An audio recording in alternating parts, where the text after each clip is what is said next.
Izinkan saya melanjutkan apa yang sudah saya sampaikan kepada saudara.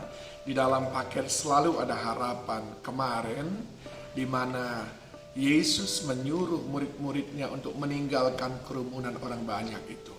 Lalu, apa yang terjadi?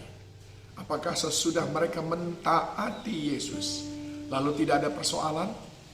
Justru karena murid-murid mentaati Yesus untuk meninggalkan kerumunan orang banyak, untuk pergi mengasingkan diri, untuk menjauh dari orang banyak. Justru saat itu murid-murid dalam masalah. Mereka dihantam oleh angin badai yang sangat mengerikan dan mengancam nyawa mereka. Ayat yang ke-37 dari Markus 4. Lalu mengamuklah taufan yang sangat dahsyat dan ombak menyembur masuk ke dalam perahu sehingga perahu itu mulai penuh dengan air dan mereka semuanya ketakutan, saudaraku. Ketika mengikut Yesus, ketika mentaati firman-Nya, justru ada masalah bahkan yang sampai kepada mengancam maut. Mereka berseru-seru. Lalu apa yang dikatakan oleh Yesus kepada mereka? Ayat 39. Ia pun bangun menghardik angin itu dan berkata kepada danau itu, diam, tenanglah. Lalu angin itu reda dan danau itu menjadi teduh sekali.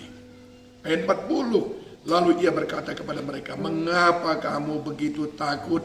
Mengapa kamu tidak percaya? Loh, saudara bisa bayangkan, murid-murid dihantam oleh badai yang mengancam nyawanya karena mengikut Yesus. Tetapi ketika Yesus dipanggil untuk menolong mereka, Yesus malah bukannya minta maaf, tetapi justru mengomentari tentang mereka. Apa yang kita pelajari di sini, saudaraku? Tidak semua persoalan yang ada padamu itu serta-merta tandanya Tuhan tidak hadir. Tidak semua pergumulan yang kita hadapi itu adalah bukti bahwa kita tidak ditolong Tuhan. Tapi ada maksud Tuhan dalam setiap pergumulan. Yang kedua, Allah sejatinya lebih tertarik dengan mengubah dirimu daripada mengubah keadaanmu. Allah tidak mengomentari tentang badai itu, tapi dia justru mengomentari tentang apa yang ada pada diri murid-murid itu. Nah, ini penting bagi kita, saudaraku. Tuhan lebih tertarik kepadamu daripada berkat-berkat.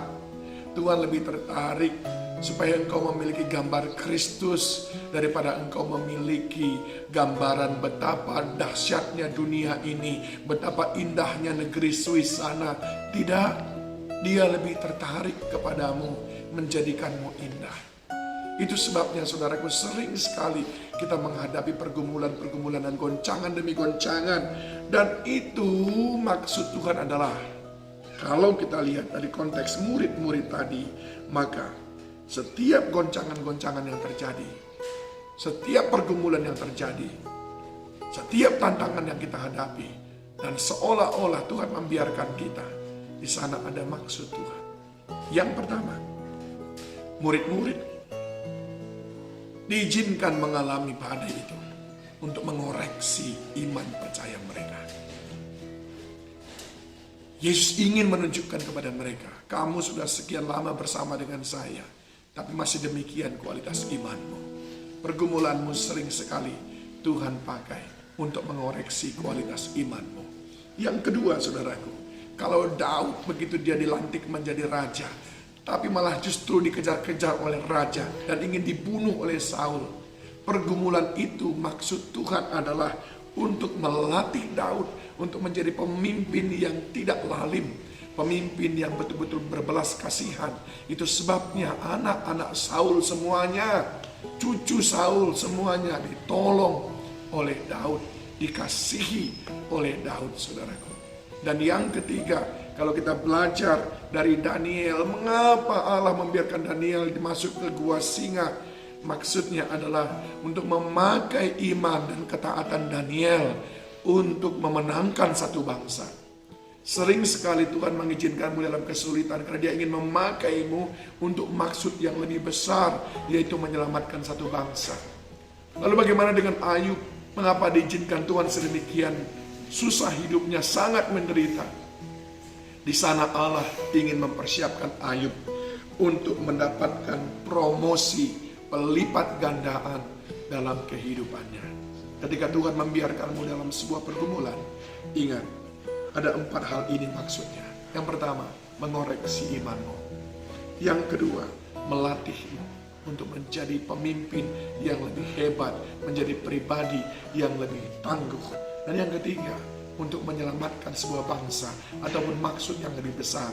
Serta yang keempat, untuk mempersiapkan dirimu untuk diangkat, dipromosikan, mengalami pelipat gandaan.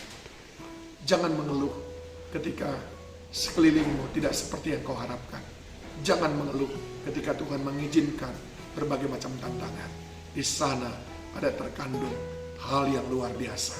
Bukankah Allah turut bekerja dalam segala sesuatu untuk kebaikanmu? Tuhan Yesus menolong.